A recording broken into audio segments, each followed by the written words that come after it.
Croatia was 1994 for me, so a hell of a long time ago. But I keep getting pulled back there in my mind all the time. Even now, it's funny. People are like, "Well, just let it go. Just get over it." Well, you can take the person out of the army, but you can't take the army out of the person. And especially a tour, it just stays with you, fresh forever. Absolutely. Yeah, it's in a tour. It's not like any other part of service. Like there's a group of us that still get together that were on that tour together more than 30 years later. And when we see each other, it's emotional. This show is sponsored by shopveteran.ca and the Canadian Legacy Project. Are you a veteran who owns a business?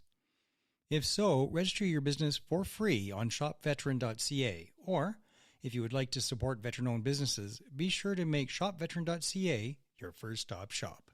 Thanks, everybody.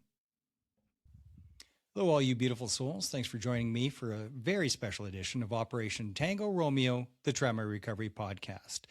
Today on the show, we have somebody that I've been chasing for years and years, but I finally caught her.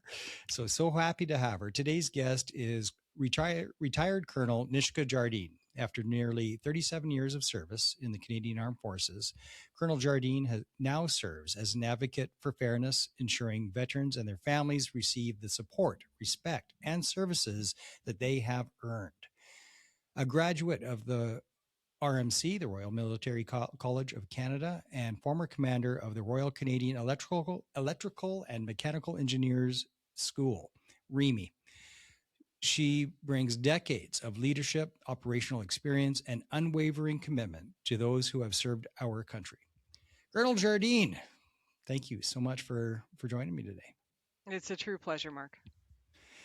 Well, let's get cooking. I know we only got 45 minutes today, but I still want to get into, where'd you grow up? I grew up in Sault Ste. Marie, Ontario.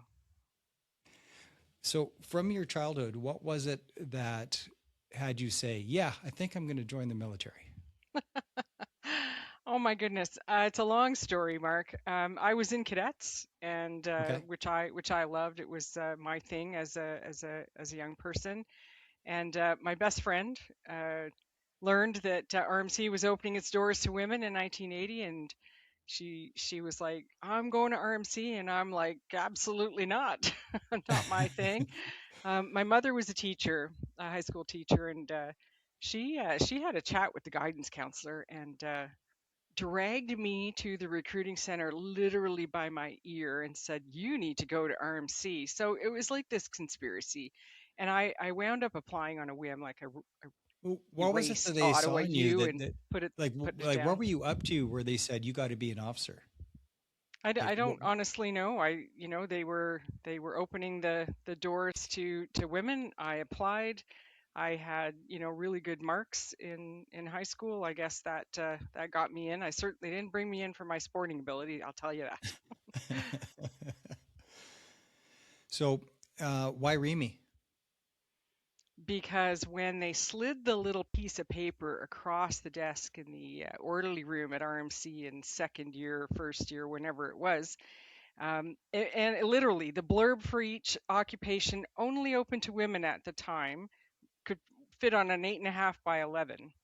And when I was in cadets at the Armory in Sault Ste. Marie, there were two units. There was 49 Field Regiment, and there was Maintenance Company of 26 Service Battalion at the time. And I recognized the little Lori Cap badge back then.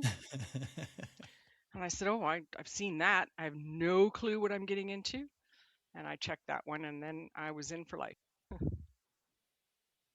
So in REME, like there's all kinds of different specialties in there. Which one did, I guess as an officer, you didn't have to pick one of the Correct. lanes, right? Yeah, correct. Okay. What was your first command? I was a platoon commander in CFB Gagetown Base Maintenance Company. Tell me about that. Well, I guess it was the first time they'd had, certainly I was the first woman officer to show up, and I was the materials platoon commander. And I'll tell you, so I had military technicians. You were the supply guy. No, not supply. Materials platoon was for our mat techs. And our mat techs, Mm. as you probably recall, were the masters of, a number of sort of specialties, from machining to sewing to painting. Yeah, a Um, good friend of mine was a mat tech. there you go. That was the very first ever mat platoon in the country, and I had both civilian techs and military techs, and I had a hell of a Warrant Officer Ken Summers, who taught me what it was to be an officer, what it was to lead, how to take decisions. I just was so lucky. Did you learn any of the actual skills as a mat tech? I'll just translate for the audience. So, a mat tech is a pretty freaking cool trade. You got to know everything from sewing to welding and everything in between. You got to be able to make stuff, whether it's putting on a new seat cover for a jet or welding up something that's busted. It's a pretty neat trade. It is. Welding armor plate is a challenge. I had the opportunity to try it when I was CO of the school, and actually brought the commander CTC and some of my fellow COs and RSMs to try their hand at welding, so they get a taste of it. So REME training for young officer cadets includes learning every single one of our trades. Sort of wave tops, very high level. You wouldn't want to trust a REME officer with a wrench in their hand, certainly not a welder. But and I say that with all due respect to my colleagues. But yeah, no, we got to understand what our techs do and what they, how they do their work. Both on base and in the field, and certainly in operations. Did you work with Frank Sabera? It's not a name that I recall. He was our platoon commander when he was a 2LT when I was in Croatia. And I know that he ended up being the course captain or whatever it is for a mat tech course.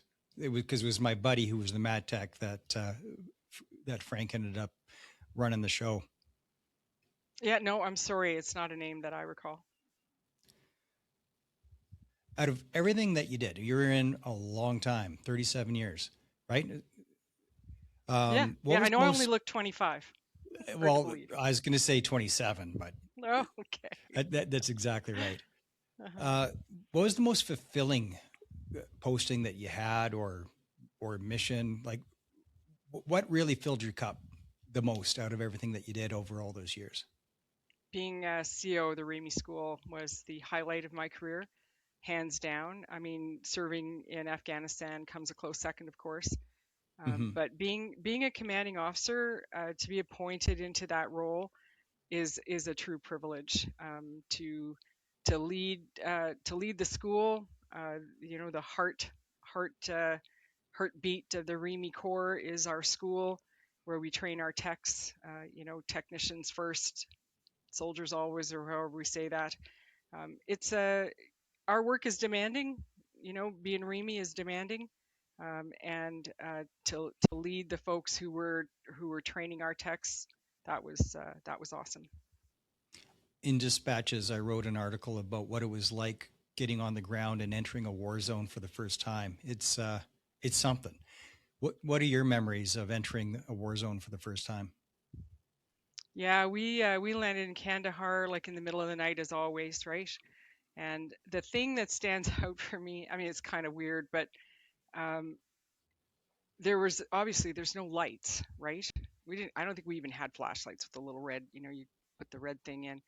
Yeah. And we were, however many of us came off that plane, and we needed to find our kit, and we're all stumbling around in the dark trying to find your barrack box and your kit bag, and because they all look the same, right? So it's all standard Gucci army stuff. And that was my first sort of moment, I guess. Just the memory that I had, the smell of Kandahar is something I will never ever forget. To the point of, I went to Mexico in January for a holiday, got off the plane there, and there was something in the air that just smelled like that memory, that dust smell, and um, just took me right back there. I think that'll always be with me. Yeah, smells do that. In Hmm. particular, the smell of diesel or the sound For of a me, it was diesel. the poo pond. Yeah, well, the poo pond will do it. Yeah. Yeah. You And got to diesel. do Yeah, what you got to do. absolutely. Yeah, for sure. Yeah, it's sense that can really bring you back. I mean, Croatia was 1994 for me, so a hell of a long time ago. But I keep getting pulled back there in my mind all the time. Even now, it's funny. People are like, "Well, just let it go. Just get over it." Well, you can take the person out of the army, but you can't take the army out of the person. And especially a tour, it just stays with you, fresh Absolutely. forever. Absolutely. Yeah, and it's and a tour. It's not like any other part of service. You know, like there's a group of us that still get together that were on that tour together more than 30 years later, and we still get together. And when we get to, and when we do, when we see each other, it's emotional. But Absolutely. th- it's not like that with the guys I went through battle school with, or guys that I was just in battalion with. But those that I was on tour with, completely different. I couldn't agree with you more. As an officer, it's tough because it's lonely at the top, as they say. So, do you still have a core group of people from the tour that you stay close to? Um, yeah, my battle buddy, Lieutenant Colonel Kimberly Entergonschnig, she and I were the two women, the lieutenant colonels on in the headquarters. We did our, pre-deployment training together. And one of the civilian, back then it was CEDA staff. We got to know each other fairly well. The rest of the guys, we're scattered to the winds, but I run into General Milner from time to time, and that's always great. Todd Strickland at a golf tournament once. So I don't stay in touch with them, but run across them from time to time. Yeah, it's the burden of leadership, lonely at the top, right? Like it's just not the same as being a private or a corporal. It's a different experience, but that's part of the sacrifice of leadership, I think. Do you know, Is Mark? I've always believed that the toughest leadership challenge is is a corporal, mm, because you and I'm well, I was an admin clerk, summer training back in the Sioux, as a private at 40 in the 49th field for a summer for that summer training.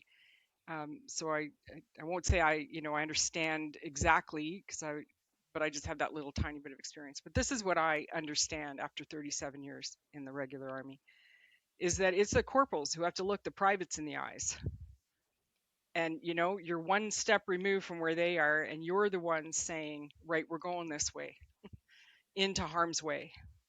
And it's one thing to sit behind a desk, or in your OP or wherever you are, and say, right, we're going this way. But it's a whole other thing, I think, to look somebody in the eye that you serve with, and say, right, we're going this way, we're going to go into harm's way. To me, that's leadership. That's the it heart of reminds me leadership. of a really shitty patrol that we had to do in Croatia, where it was behind. Well, technically behind enemy lines. They're not really your enemy, but might as well be, because it's still dodgy AF. And on the schedule, it says that I was patrol commander, even though I was a one hook private. I was patrol commander, and there's just two of us, so I was commanding one person. Hmm. but even that, because I had to drag him kicking and screaming and threaten his life to get him to do his job because it was that scary. Yeah. It was that scary to do that at 3 a.m. in the most heavily landmined area in the world. But I made him. He didn't have a choice, and made him do that patrol with me. I didn't want to do it any more than he did, but Hmm. it had to get done. And yeah, it's an interesting role for sure. That's leadership, Mark. That is the heart of leadership, in my view.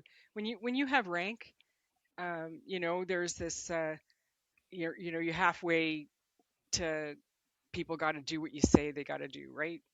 But really, when it comes down to life and death, I think it's that face to face, eyeball to eyeball, that is where true leadership lives. Well, I actually helped him out with that because if I would have reported him, he would have been, I don't even know what the charge would be, cowardice. it would have been bad. And I get it. Like when we found out that we had to do this particular patrol in this particular area and leave the hard pack, so leaving the pavement to walk on a dirt trail, we were all just like, "Oh my god, really?" Well, somebody's going to lose a leg, and on the next tour, somebody did on the same patrol. Yep. So it's like, yeah, it was sketchy AF, but you It's got to do real. what you got to It's do. real. It's real. Hmm. Did you have that holy shit? This isn't a training area movement when you first landed in Afghanistan? Oh, I mean, I had that the instant you step foot on that plane as you walking out on the tarmac with your small pack on, and that was the holy shit moment for me. this I've this ain't Wainwright. no, it is this is it, right? You gotta pay close attention. You need to you need to stay sharp. You need to stay present. Yeah. Did you find yourself outside the wire much? So I went outside the wire twice. As the J4 rear, it was my title. I was in charge of the supply lines between Canada and Kandahar. And as you know, part of our mission was to hand over to the MTTF that were coming in behind us because the combat mission ended with our roto. And so we were doing the planning for that. And part of that was to hand over all of our fobs and all of the kit to the Americans. It's like a relief in place, I guess. And so I had to go out and go to every single fob and catalog uh, all the material that we were going to be selling to the Americans. So we were out there for 10 days or so in the back of a people pod. And so that was my experience going outside the wire. Uh, you know, I was lucky. We were safe. Nothing happened when I was out there. Second time I went out with the commander, we went up to Sperwangar, I think it was, and I forget what the reason was and why I was along for the ride, but I rode in the commander's vehicle. I think we were just out and back in about 24 hours. Still, it's it's a hell of a thing. Like even being inside the wire, rockets coming in and whatnot, but outside of the wire, and you're just exposed. That's uh, that's something. It is. It is. I didn't never had to go on patrol. I didn't have that experience. Nothing happened to me. Um, I think for for me, it was the ramp ceremonies Oh God, yeah. that brought it home for me. Yeah, Have you seen that movie that was made by Rob Curtin, uh, Our Hero's Journey Home, or something like that? And it was basically centered around the ramp ceremonies. I don't think so. I'll have them maybe send you a copy of it or whatever. But I haven't seen it. I'm in the movie. I was one of the extras, but I haven't seen it myself. Probably should. Karen Storwick and Robert Curtin. I'll be honest with you. That's tough stuff. Like for me, Yeah, I don't know that I would willingly, go and watch that. yeah. But I mean, saying that, I say that, but at the same time, I'm a great believer in bearing witness. And, Hmm. you know, if you send it, I'll watch it. And not a lot of people do. I told you about the little group of us that keep getting together. I put a shout out to that group the other day, and it's like, you know what? We got to preserve some of these stories because the world doesn't even know we were there, and get into the war porn, which I actively avoid on the show. I don't really get into the war porn, but we need that. Like some of the stories, I just can't. I can't recount them. I've never told them to my wife or anybody. But every now and then I hear one of the other guys telling those damn stories like, oh, I've been trying to bury that one. And, but they got to be told. Otherwise, people just don't know. Like, how else would people know if we don't say what we know and share those experiences? So I agree. Those stories do have to be told, but it's tough. there's not too many that will step forward and actually say some of those stories.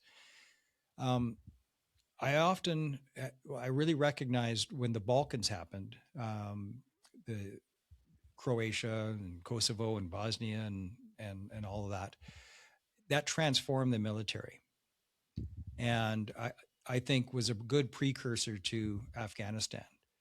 From your perspective, how did Afghanistan transform the Canadian Armed Forces? Oh, that's a huge question, Mark. I'm not qualified really to to speak on that. Although I think, from my personal perspective, I think it was our generation's growing up moment, right? Generations before us who served in World War One, World War Two, Korea even. Um, and the Balkans is less well known, really. I think, and it's time for those stories really to be told, and for that, what was the impact of that on the Canadian forces. But Afghanistan, when I think for Canada, when we took casualties, that was the sort of, oh my goodness moment. And this is not just peacekeeping, right? So I think we all kind of um, realize that, and credit to General Hillier for calling out, look, we need better kit, we need to protect our folks far better than we are, kind of thing. So, and I know they got the Leopard tanks in there like right quick. I know the guy who was involved in that, and so those are significant. That's a significant change to the way I think Canada has approached these deployments. Afghanistan was a real turning point. And before that, in the Balkans, we were still using 30-year-old kit. We had the M113s, for God's sakes, just a horrible piece of equipment, and damn near killed my entire section because of the one of the tracks would lock up, and a few of the guys ended up careening into minefields and surviving it. But when it happened to us in our carrier, we were in the top of this bridge with like at least 150-foot drop. And right at the high spot, of course, was the high spot.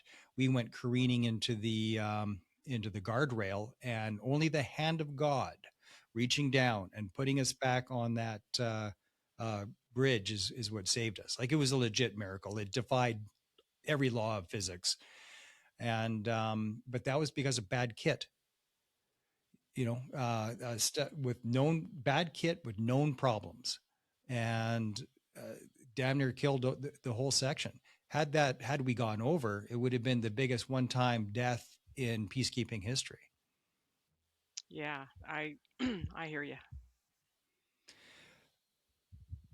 How did you end up in the position? What was the first conversation that had you steering in this direction? So I'd been introduced to the office by General Bose when I was out. I got out in May of 2019, and he and I had a conversation. I forget when, after that, and he'd introduced me to the office. And so then I guess it was in 2020 that Craig Dalton left the position, and I heard about it, and I spoke to a couple of folks and said, what do you think about this role? And they posted it online in the on the whatever website, the Government of Canada website, and I just applied. I thought, well, I'm sitting here, I don't have anything that I'm doing that's capitalizing on my 37 years of experience. I felt like I had all this knowledge and understanding, and I couldn't use it. And I thought, well, I'll give this a try. So I just applied for the job, and it was um, delighted to receive a request or an invitation for an interview. And I thought I bombed that interview completely. I remember after I was done over Zoom, I know that and feeling. yeah, I went out. My husband was out in the back. I went out onto the deck. I said, "Oh, I'm not getting that job," and I just put it out of my mind. And I got this phone call. Uh, when I got you, you'd have bowled me over with a feather. What drew you to it? Like, and what was the your idea of what the role would be when you moved into that role, and then what was the role actually? Like, what's the gap, or was it You know, exactly what you expected? to be honest with you, I mean, ombudsman is a word that does not immediately lend itself to understanding what it is. Advocate, a negotiator. Those are words you can understand, but ombudsman is a word I certainly didn't fully appreciate what it was. We'd all heard about. Well, I'd heard about the D&D CAF ombudsman when they stood up that office, right? But I don't think any of us ever understood what they did. So I kind of it was really just a gut feeling of maybe this is a way that I can give back. I knew that it was certainly be working for veterans, and that's what I was. So, if there was a way that I could give back to my community, the thing that, as I came to realize after getting out, had really shaped who I was. In fact, who the heck am I if I'm not wearing a uniform? Um, that was the attraction. That was the thing that drew me to the role to apply. And what have I learned since then? Well, I've learned a whole heck of a lot about Veterans Affairs. But what I love about this job is that I give back. If I can help one veteran or one family member, that that is all that that's my interest. That's what gets me up every morning, logging on to the computer and or doing whatever it is we're doing. Did you take over from Pat Stogren? No, so Pat Stogren was the first ombud back in 2007. After him was Guy Perrin, and then after him was Craig Dalton, and Craig left, I believe it was in May of 2020. Don't quote me on that. I don't know for sure. And then I was appointed in November 2020, so I'm the fourth one. So, what power do you actually have to get things done? Like, tell me about the actual position and relationship of the Ombud office with VAC. Yeah, zero power, zero, zero power, my friend. Uh, you know, Well, at least you're it's honest. no, it's true. It's true. I can make recommendations, and and that's all I can do.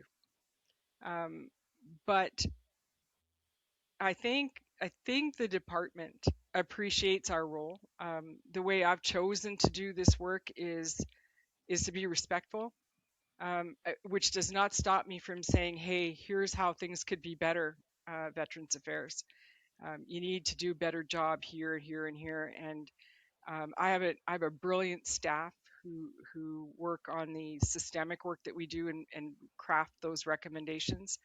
And we put a great deal of thought and effort into those. So I stand behind every recommendation that our office has made. Certainly while I've been in the role. Are you able to And move for the needle? I I'd like to think so, but I will tell you it's damn slow. It's damn slow. Where we are making a difference, and this is really like for individuals, this is our bread and butter, Mark. Half of my office is devoted to intervening on behalf of veterans and their family members who feel they've been treated unfairly.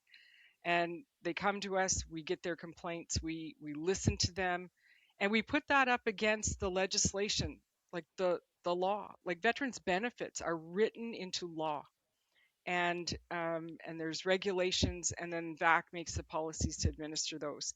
So this is Parliament has put these benefits in place for us. So our analysts have to understand all of that. We go through 4 months of training, 3 4 months of training for each one of them when they join us. So they listen to a veteran, they hear their story where they feel they've been treated unfairly.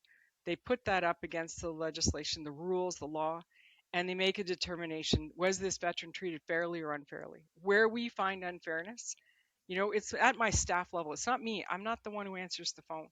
Um, they go across to Veterans Affairs at their level and they say, hey, for veteran so and so, here's where we found that they've been treated unfairly by your decision. And for the most part, like over 90% of the time, we are able to make Veterans Affairs will resolve that unfairness. So maybe not power, but definitely you do have meaningful influence. I believe we can make a difference for individuals who come to us where it's within our mandate, so we can't deal with the disability claim, for example, but where it's in our mandate and where we find unfairness, the department listens. Right now, and I know I can use his name, but Sergeant Retired Mike Rood is just one of many that have been told that he has to repay uh, a so-called overpayment from VAC. So he's stuck with a bill for $101,000, $101,000 that. So by the mistake of VAC, um, he has got to pay for their mistake. You know, from their point of view, well, we overpaid and, just give the money back. Oh, you think it was sitting in a savings account somewhere? Like that money's gone. And now it's going to be, well, we'll just cut off $600 a month for the next rest of your life for it to be paid off. It's how much is your phone ringing over this? Because I know like how many people is this happening to? Do you think that are being clawed back? Well, I don't know the number. I know it's a lot. Um, and what I say to everyone, and what we've put out on our social media, is if you've received an overpayment letter and you believe there's an error, that VAC's made a mistake, reach out to us, come to us. There's a process you got to follow. We'll walk you through it. And if we find that the department has made a mistake, that it's unfair to the veteran, we will intercede. And we have been successful in helping with that. And we're also looking at what are the systemic sort of issues going on here. Like, why is it taken back 6 years, 5, 6 years before they find out that that there's an issue here? That it's unacceptable in my mind. I've certainly expressed this to the deputy minister, and so for us, receiving those complaints is super helpful for us to be able to help out. So I would say to anybody who's listening to this, and certainly Mark Rude, did you say? Mike Um, Rood. Mike Rude. For Mike, please reach out to us. Go online, find us, Veterans Ombudsman, contact us, put an online complaint form in, and we will do our best to understand what has gone wrong. And it may be, that actually everything is fine, everything was done correctly. Um, and then we can help with what's the process, but where we find it's unfair, we will certainly intercede.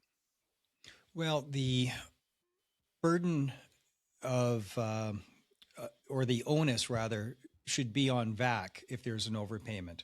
Like write it off. Oh well, because like it's just making somebody else pay for your mistake.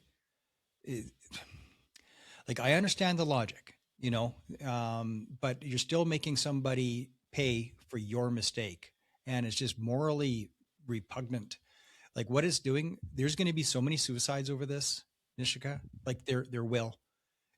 Just that sense of hopelessness that people like Mike that are just hanging on by the skin of their teeth, you know, um, just trying to survive from day to day.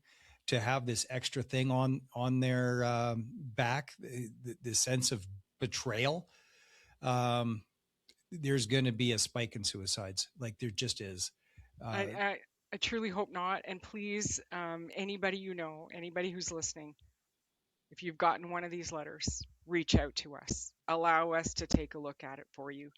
And I promise nothing. Like I can't promise anything. Each case is unique. Um, but but please, we're here to help, and at least give us that opportunity to look into it for you. I'm going to ask you a magic wand question. Now, you don't have power, but you do have influence. Should you have power? And if so, what should that power be with VAC? You know what, Mark? That's a great question. I get asked, should you be independent, right? Should you be an independent ombud? And I will tell you that, okay, I've done the job for 5.5 years now. I have uh, I have direct access to the deputy minister. Our folks have direct access to veterans files. Now, there's some systemic issues that we need to sort out with the department. They're being a bit um, privacy is an issue, and we need to work through that. But uh, I I speak to the minister on a regular basis. I'm able to say the things I need to say, and I'm not certain that having more, what would that power look like? Like I don't really know. Uh, is that an ombud's role to have, or is that a different kind of role? I'm not sure. I believe that working with the department, our mission, like we don't write this down, but this is the way I see it. Uh, our job is to reconnect veterans to the department when they feel when they're pissed off with VAC. That's our job. Is to The overriding thing is, can we connect you back to this department on whom you're going to rely probably for benefits for the rest of your life. It's a lifelong relationship. And it's not my office that's going to give you those benefits. It's the department who's going to do that. So I don't honestly know. I feel I'm able to make a difference to what I'm doing. The department, takes our recommendations.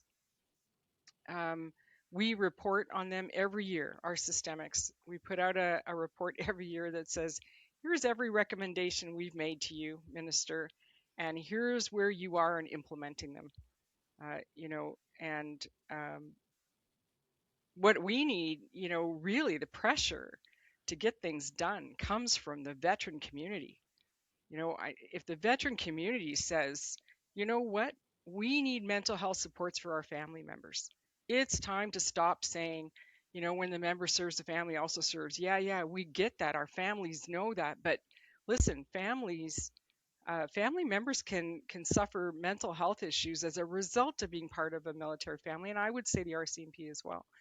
And Absolutely. and so it's the veteran community needs to stand up as well and say, hey, talk to your politicians and say, hey, we need this, because it's the politicians that can make that. It's Parliament has to make that kind of decision and invest in our families. Um, where the department can make changes themselves, I continue to put pressure. I continue to say, but if the veteran community also was to add their voice to mine, like I've shone a spotlight on, here's an unfair thing that's affecting our veterans and their families. Where's the veteran community to stand up as well and say, hey, her office has made a really good point here. What are you doing about it, Veterans Affairs?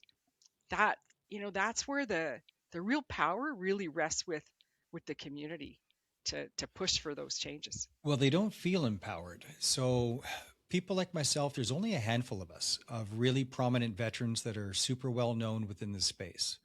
I'm one of maybe four in the country. And so, I do have a question that I'm going to ask you right on the show. Um, how do you feel about having a panel of some sort or a board of some sort of people like me who are center points within the veteran community that catch all the crosswinds and all the stories? Because there's only a handful of us, especially that are well known, that have a voice, and that are sort of central, so that we hear all the stories. Just as an example, I'm on the board of directors for the Veterans Association Food Bank. So organizations like that, what do you say about picking the top 10 influential people in the veteran support space and having a quarterly meeting with them? So the minister has her advisory councils. So, those folks have the direct already, that's already in place. They have a direct ear to the I'm not minister. on it. Well, yeah. So I leave that to you, Mark, to figure out how to work that piece. I look at uh, I look at the women veterans who've really worked so hard. They've organized. They've tackled politicians. They went to the House Committee on Veterans Affairs, had a whole study done on impact of military service and RCMP service on women veterans, and what do they need. Um, I firmly believe that you have when you organize locally or across the country, outside of the department, outside of these advisory councils, and you organize and pull people together and then get vocal, writing to your members of parliament, talking to you spoke about Mr. Polyev and the opposition shadow ministers, getting their ear and talking to them about what really concerns you, being concise. This is what we need in for the veterans, for veterans well-being. I think that's the most powerful voice in the country. The people speaking up directly, they have the most powerful voices. I That's my think opinion, personal opinion. oh, I agree with you. It just has to be amalgamated. So the one thing I hear constantly is that we need a veterans advocacy group. And then some people, oh, we already got all kinds of veterans advocacy groups. Oh, okay. So let's look at that then. So there's the Association of Federal Employees or something like that. And speaking with one of them, I said, well, what do you do for advocacy? Well, we write a couple letters and make a couple phone calls. Well, and people are paying $50 a year for that. So no, what I would like to do and what's been asked of me is to put something more official together. And the only gateway into the government that I can see is your office, like not you as an individual, but the office of the veteran ombud. So if there was something that was official, a council of 10 or something like that, where people could apply for, be vetted, but it shouldn't just be all colonels and generals. That's what I find that people end up, people that get those roles tend to be colonels and generals. And that's not right. I mean, out of a council of 10, maybe one or two of former high ranking officers, but you need NCOs in there. And there has to be a balance because everybody has a different perspective. And uh, once you're out, that rank doesn't matter for shit other than a really cool pension. So, folks like myself, that was a corporal when I got out, that's plugged into the veterans community. I mean, there's a few of us, and that would be a good council, and one that hopefully can get an audience once or twice a year with the minister, which I have been completely unable to do so far.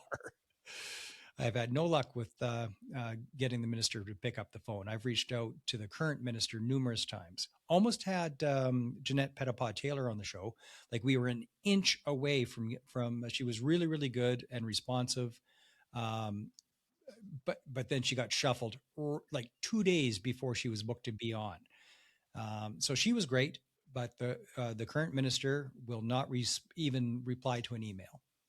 So that's frustrating. If there was an official body where everybody agreed, let's get together a couple times a year so that the veterans community can present their top 3 wish list. Um, and then just like you do, okay, here's the wish list, here's the recommendations, not just complaining, but here's the recommendations for solutions. Like here's what we're hoping to see, and then review it. Like, have you done anything with the wish list? What's the progress on these? And one step further would be actual accountability, but I won't hold my breath. I'll turn blue if I do. So, Mark, there's uh, there's so many organizations out there who advocate for veterans. I start, look at the Legion, the National NCBA, National Council for. I don't. Sorry, off the top of my head don't recall what their acronym stands for. It's my sorry about that.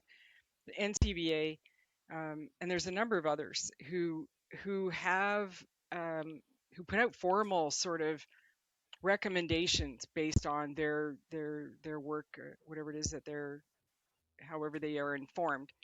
Um, I look at the Persian Gulf War veterans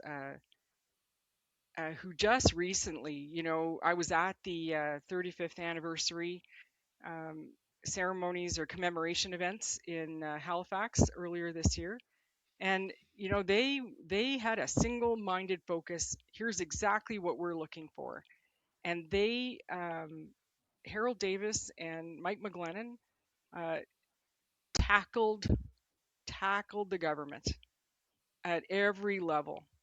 to say, this is what we want. Here's exactly what we're asking for. They want to be recognized as war service veterans. So they had a single focused ask, and they did their research and they said, this, here's why our argument makes sense and why you should approve this. So I'm not offering advice, but I just look to them, and what I see is a very successful advocacy from the grassroots. There, the Senate now had a bill to put this in place, or put something in place to review every deployment to say, is this war service or not? I mean, that's amazing. That is amazing what they've accomplished. So that's what I see out there. Is I see the Legion, the NCBA putting out formal papers and reports that go to government with the things that they see and the recommendations they're making. And then I see Harold and Mike with the Persian Gulf War Veterans Association doing their thing and what they've accomplished, because they had a very focused ask. Here's where we see a gap. Here's what we see is the solution. Government, we need you to listen. And they went on burst send across government, every single level they could possibly find. I don't know anybody who doesn't know Harold Davis's name. Well, and I see this as the problem. So what you just described to me is the problem. Why do we have to bang on the door and beg people to listen? Why not It's have an official group that where that door is already open, and so that we could present that wish list? And so groups like that, all coming together for your top 10 veterans groups, but some body that automatically has a door where your office will say, yes, I will meet with you twice a year, 3 times a year, whatever it is. And the minister also agrees, yes, I'll be in on that meeting 2, 3 times a year. And where everybody agrees, it's an official body, and then that becomes the portal to your office and to the minister's office, and a permanent body, so that as ministers change, as ombuds change, that body of advocacy is still there. So it aggregates um, all the different associations that are trying to say, yes, we are the veterans advocates. And the Legion, which you mentioned, I don't think there's too many within the veteran community that see the Legion as being an effective or accurate voice of veterans. I've been active with our at a district level with our local Legion, and then I stepped away because we're not doing anything. Things like the Poppy Fund is all locked up. It's locked up tighter than a frog's butt. So there's millions and millions and millions of dollars sitting in the Poppy Fund that nobody can access. Yeah. So There's it's bad. Mark, I can't comment on Legion operations at all. What I will tell you is that the Legion is very well respected in this country, and they have the ear of government. I think anybody wouldn't disagree with that. Well, Um, how do they I have the year though? Like what? That's what I'm talking about. Like what oh is the so mechanism? no so Mark, I can't. It's not my place to talk about the Legion. I'm only telling you what I observe, and Sure. that is that at the 100th anniversary of the Legion on Friday last at the War Memorial, the Governor General laid a wreath. So they have that. Like I said, not my place at all. Returning to sort of what you're asking of me, so we do one thing I just really want to make clear, and that I needed as a lesson I learned early on in my tenure in this job, is I am not this office is not an advocate for veterans. We don't do advocacy for veterans. What we advocate for is fairness within. So we look at where we, where we see the gaps. So our office sees gaps. We Most of that derives from the individual complaints that we receive. So where we get a complaint, we say, oh, this is pointing out a systemic problem, and we do a deep dive into that problem. We make a recommendation or recommendations to the minister to resolve the unfairness that we see.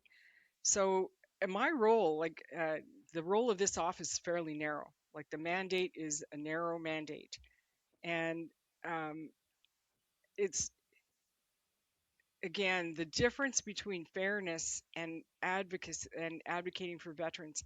It's a fine line, but it's an important line, and that is the job, and I need to play within that those guardrails. My choice is to stay within those guardrails so that I can make a difference for individuals. For Mike Rood, who comes to me and says, I've got this overpayment letter and I've been treated unfairly. As you started out this conversation, what kind of power do you have? I have none. But if I'm not, if I don't maintain the credibility of our office, so that when my folks go across to the department and say, hey, for Mike, you've made a mistake here. This is unfair.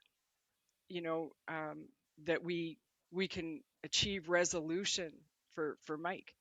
I can't do that. Like I'll be hampered. Our office will be hampered if I'm not playing within. If I'm not respectful of the mandate that I've been given.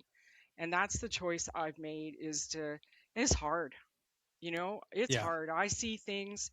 Me personally, I see things, and I would choose. If I would say different things if I wasn't the holder of this office. Yeah. Yeah. Yeah. But I am choosing to make sure that I can serve veterans individually is the most important thing to me. Can I make a difference for Mike Rood and for everyone else who comes to us and their families as well? And that's important to me. But you're asking a great question, and what I offer to you is this: what is the thing that you're asking? What is it that where we see? What is the veteran community saying? Look, this is unfair, or this is not right.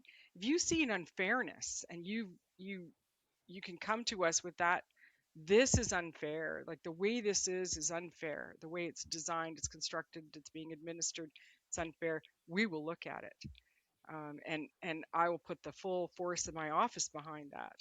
Um, at, and we're doing that day by day. The report. If you look at the reports we've done, survivors came to us. Widowers came to us and said, "Look, the department. We can't rely on the department to give us the right answers." And we took that on, and I have tackled the department on this. It's my number one priority when I speak to the deputy minister, and we leaned into it and did up a resource guide to lay it all out for people who are in their worst moment. Here's a guide to all the benefits that are out there, so that you can, based on your circumstances, you know what to ask the department. So I I that's what I know about the veteran space. This is what I know after my 5.5 years is, our office is doing what we can where we find unfairness, and I see the power of veterans' voices when they come together and they're focused on something, a specific ask. You can make a difference, and you know capitalize on the work that we do. Come to us if you've got a specific thing that here's something that you haven't seen before. You haven't done work on this. Come to us, and I will listen to everyone. My office door is wide open. I know you said it took you a while to get through, but I'm telling you, Mark, like when we met the Sam Sharp breakfast, you said, can I interview? I said, absolutely, 100%. Absolutely. Yeah. I am here. I will listen to everyone. Well, here's my specific ask. I'm. I've been tasked by so many people to build a veterans advocacy group. Maybe I'm overthinking it. Maybe I already have it. Like I have a unusual network. And now you're part of that network. So all I ask is that you be accessible to me, and I 100%. won't and I won't abuse it. I'll just bring you Mark, the high flyers. Mark, you can come to me anytime. All right. We've been all across this country, and I'm sure there are advocacy groups out there that we haven't yet met. But I've been to the Veterans Association Food Bank twice. We were there just in June, and they do great Amazing work. organization. Amazing. Absolutely, absolutely, 100%. I love to see them go, coast to coast. There's a need out there, and what they offer is fantastic for veterans who want to go there. Um, so there is so much power out there at the grassroots local level, people who believe in see the gaps and say, hey, this is a gap and I'm going to step up and fill it. There's another other food bank in in Edmonton as well, and they're doing great work too. um, there's so many. It just blows me away the number of people who've built organizations to help veterans, and so it's there. That network's there, Mark, and anybody, anybody. I'll speak to anybody. I know you're just about out of time for us today, but we talk about the gaps, and I'd just like you to see if you agree or disagree.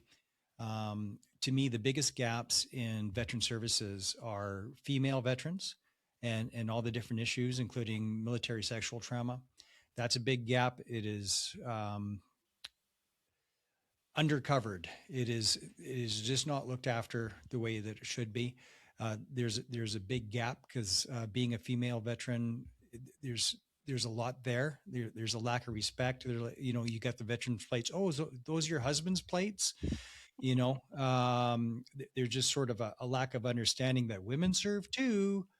Um, and families like Karen Butt. I'm sure you've heard her name. Kr Butt. She came out with a book. I met her last time I was in Ottawa. Um, the families of veterans just not receiving the support that they need. I see that as the two biggest gaps. What do you see as the biggest gaps that should be filled? I couldn't agree with you more about families. 100% about families, and that the report we did in January of 2021, mental health supports for family members in their own right. I could go on for another 20 minutes about that, but I won't. Yeah. Please Next take a time. look at that, Next time. and that is the number one recommendation uh, based on our systemics that I continue to press for. And I know that there's people out there trying to help out with this, and I think there's some movement happening in the background. Uh, Family members as well. You look at VIP, right? Those of us who have VIP, the first question VAC asks you is there somebody in your family who could do the work you can't do because you're broken? Um, that's got to stop. I have a recommendation about that. You can see it, find it on our website. They've got to stop asking that question. It's time to stop asking families to bear the burden of service Yes. Well, without help. VAC does that almost as policy to the Veterans Association Food Bank. They're like, we'll just refer you to this volunteer charity organization. It's like, whoa, whoa, whoa, whoa. Why is a volunteer charity organization doing your job for you? Like, what the hell is that? And So you just they need to get, be careful about whether they're getting funding from VAC, right? Some of them they do. are, They are. they are. So then Yeah, it's, there's to getting me, some. that's fair. That's fair. It's Okay. community support, but that Nishka's opinion. Happy always to be wrong, Mark. I'm always happy to be wrong. So families is, I think, is a huge. That's a huge gap that I. It's the number one thing that I talk about. Building trust with the veteran community. The you know Love them or hate them, what VAC provides. So their job is to administer the benefits that Parliament put in place, right? So Mhm. Parliament put those benefits in place. It's VAC's job to administer them. The benefits are generous, right? I've been to other countries who've asked us, what do you guys do for your veterans, and we've shared that. The benefits are not insignificant, and No, they are good if you can they're get good. them. That's the trick. Yeah, fair point. It's got to be service related. Like, as I say to people, you need two things to put Yeah. in a claim. You got to have a diagnosis of a chronic condition, and it's got to be related to your service. Like if you fell off your roof when you were shingling on a cleaning your gutters on a Saturday morning, not related to service, even if it was your PMQ. Yeah. So uh, the benefits are there, but the way that Veterans Affairs communicates with veterans and their families, quite frankly, we saw that with the survivors. They could do a better job. Like I don't know about you, but me, we in our service, we learn to speak directly, right? We're accustomed to situation, mission, execution, right? You knew where to be at what time, wearing what clothes to do what mission, and God forbid you weren't 10 minutes early because you're 5 minutes late, right? All of that.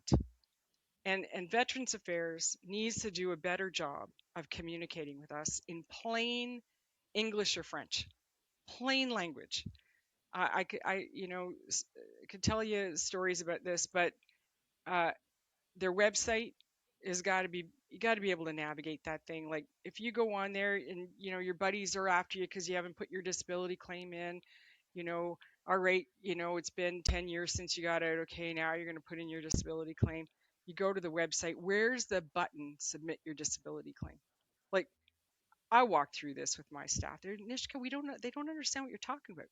Well, let's take a little walk through the website. It's not on the first page. Well, I'll navigate a little bit. When I get to 4 clicks, I'm done. That's it. Screw that. I'm not doing that. Just to sign on to your VAC account, it's 11 steps. You see, there you go. There you 11. go. The the Last I counted anyway. the MyVac account, making it clear what the steps are. I think they've fixed that. If you hover over it, it'll tell you what it is. But I was getting phone calls about, my claim. I didn't withdraw my claim. Why does it say withdrawn on here? I mean, seriously, if it's on hold, say it's on hold. Don't say withdrawn. It's a very, could you take the red flag, wave it in front of people's faces? It's just not necessary. And those Yeah. And the letters, I mean, benefits, I swear to the God, shell Mark, game as well. Like there's the shell it, game of the benefits. It's like, oh, they changed the name of the program, or it's like, well, what program do I apply for? Like mhm. last month Exactly. it was this. It keeps changing. Yes. Yeah, no, fair, fair, absolutely. And I just think I think they could do a better job, right? Yeah. So, we had a couple years back, a veteran got an overpayment letter. This was $270,000, Mark. Oh, sweet Lord. Dear veteran so and so, da da da da da, $270,000. She just stopped reading right there. She freaked out. She called us. Thank God she phoned us. I read this letter, Mark, and it was somewhere at the bottom of the second page, top of the third page, and you don't have to pay it back. Like, for the love of God, how about dear veteran so and so? We made a mistake, and there's been an error. It's this amount, but you don't have to pay it back. Then if there's legalese and explaining everything that they have to do by law, they've got to tell you what it's about. Put that in there for sure. But at least the veterans not is able to read it because they've been advised, but they've been gotten that relief right off the bat. Communicate with us in a way that is plain, straightforward, and that does not have bureaucratic language. It is, I remember a warrant officer standing up. I think it was in Calgary or somewhere in Alberta where we were. He said, why can't I put my disability claim in my own words? Why do I have to go and get help to put in, my request for help? Uh, why can't I just do this in my own words? And I agree. I agree 100%. But anyway, I you got me off on a tangent here, Mark. I The know it's bottom good. the bottom line is you asked me about gaps. To Yeah. me, VAC would do a lot better. Like these are good people, right? They're Yeah. honored to work for veterans for the most part, and they're trying to be helpful. If they could express, if these letters, if veterans were not like, I'm not opening that letter because I have no idea what's in it, and it sits there unopened, and then they lose their benefits because there was something in there that they needed to do. Like that's just terrible. And so I just if there's one thing the department could do better, it's find a way to communicate with us that speaks to us, that helps us to stay to feel that we can trust you. And to me, that's a big thing. I know you're out of time, so this is my That's all right. last question. Who actually runs VAC? Well, the Deputy Minister of Veterans Affairs, and I she did not reports to know the that. minister. So like she like is actually in the building, walking around, talking to people? Well, I'm not familiar with exactly where the deputy minister. There's two parts of their office, right? They've got offices in Ottawa and they have offices in Charlottetown. I think she goes back and forth between the two, but they're all they're all back to work 4 days a week now, as are we. Let me rephrase that. They're back in the off. They're in the physical office. We've been working 5 days a week, never stopped during the pandemic. Well, if it's the deputy minister that actually runs the actual VAC apparatus, I would love an introduction. I'd love to have her on. I would recommend, Mark, that you reach out to her office directly. Well, I'll do it again. I've Hmm. reached out to the minister like 8 times, but hey, let's try for 9. Hmm. All right. Well, we're out of time, but thank you, Nishika, so much for making the time to being accessible and for sharing your story today. It really matters. Thank you. 100%, Mark. Anytime. All right. Please stay on the line. You're listening to Operation Tango Romeo, the Trauma Recovery Podcast. If you got any value out of this today, help a guy out, would ya? Share like the sugar bear, because sharing is caring.